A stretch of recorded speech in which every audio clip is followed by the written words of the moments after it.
Oh, welcome back to my kitchen, y'all. Today we are making $1 million pie. This pie is something my family has had pretty much at every gathering I can remember since I was a little girl, and we're going to make it today. The ingredients are very simple and very straightforward. 1 can of condensed milk into our bowl. This recipe is going to feel very reminiscent if you are familiar with banana pudding, as it has the same base of condensed milk and Cool Whip. We're just leaving out the pudding for this application. Give the condensed milk a few passes to help it loosen up so that when we add our other ingredients, it will mix in easily. We're now going to add 2 ounces or 1/4 cup of lemon juice. This is going to give us some brightness and have a little zing to our dessert. The next thing we're going to add is vanilla. I love vanilla. It goes in every single thing that I make. And we're going to whisk this in. That was roughly a teaspoon. I think vanilla just brightens and adds a depth of flavor to everything. It's one of my favorite flavors. So I'm going to set our condensed milk, lemon, and vanilla to the side. And we're going to chop up some pecans really quick. You can buy these pre-chopped already from your grocer. I keep mine in the freezer. They keep longer, and I'll just kind of chop them from whole as needed. You'll need roughly a 1/2 cup to a cup of chopped nuts, depending on if you like them. Again, these are pecans, but I've also made this recipe using walnuts instead of pecans. You don't want them completely minced, but you do want them to be a bite-sized piece. So to our mixture, we're going to add our pecans. The awesome thing about this recipe is that it's pretty much a dump, chill, and serve recipe. So now that our pecans are well incorporated, we're going to add our drained pineapple. So I've had my pineapple sitting to the side, collecting its juice. We're going to add it into our bowl. And I recommend you save your juice. You can make cocktails, you can make other desserts, different things. So we're going to mix in our pineapple.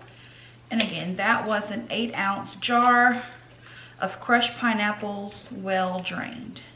So let me bring you all over so you can see how the mixture is coming together. So here is our mixture. Everything looks beautiful and it smells absolutely divine. You're more than welcome to give this a taste because there's no egg or anything like that in here. So now we're going to add in our Cool Whip. 8 ounces of Cool Whip. Now this part is totally optional. I love white chocolate chips. These are vanilla. They aren't overly sweet, but they do add something a little extra. So I'm going to add just a handful. This is not in the original recipe, and that's why it's mine. And we're going to fold those in lightly. So I'm going to tidy our station and then we're going to fill our pie. So to our pre-made pie crust, graham cracker crust, we're going to add in our filling.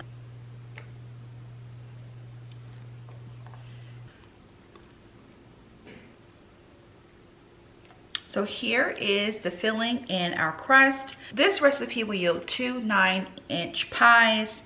We don't want to overfill, so the extra I'm going to just put it to the side. But I want to show you how to decorate the top before we chill it. I like to use some additional crushed pineapple that's been well drained, and this will let people know, of course, what is inside our dish. I also have some leftover white chocolate chips, and we're going to sprinkle those around.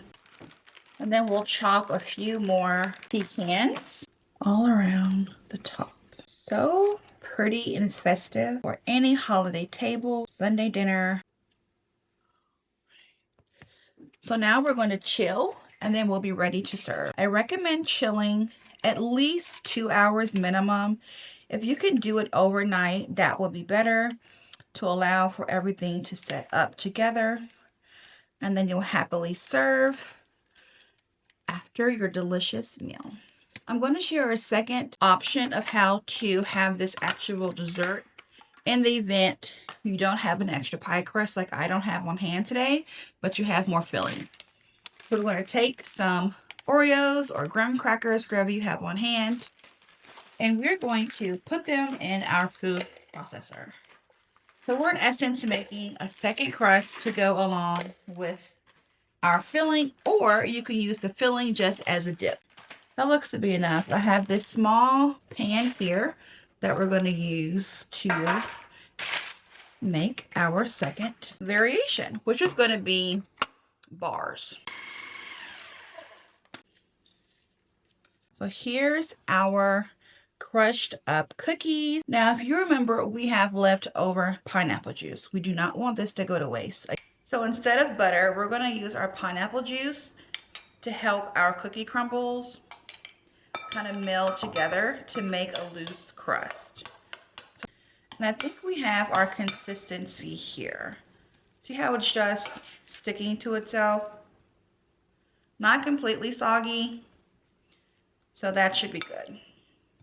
Perfect. Spray our dish really well to make sure that these release.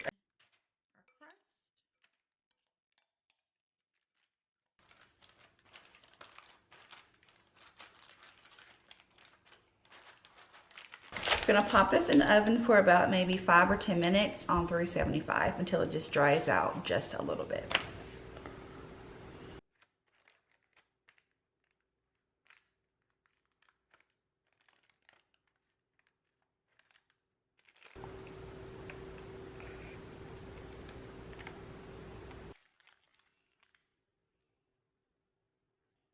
Now that our pie has properly chilled, we are now going to cut it. This pie is light, fluffy, and utterly delicious. Take your time when slicing as you don't want to slice through your pan. And yes, I almost dropped the slice, but the Lord kept me and the pie together today. However you serve it, the dessert is light, creamy, and perfect for Thanksgiving when you want something sweet that doesn't weigh you down. If you tried the pie or bars, tag me. I love to see it. And stick around because we have more recipes coming your way. As always, good eats, and I'll see you in the next video. Bye.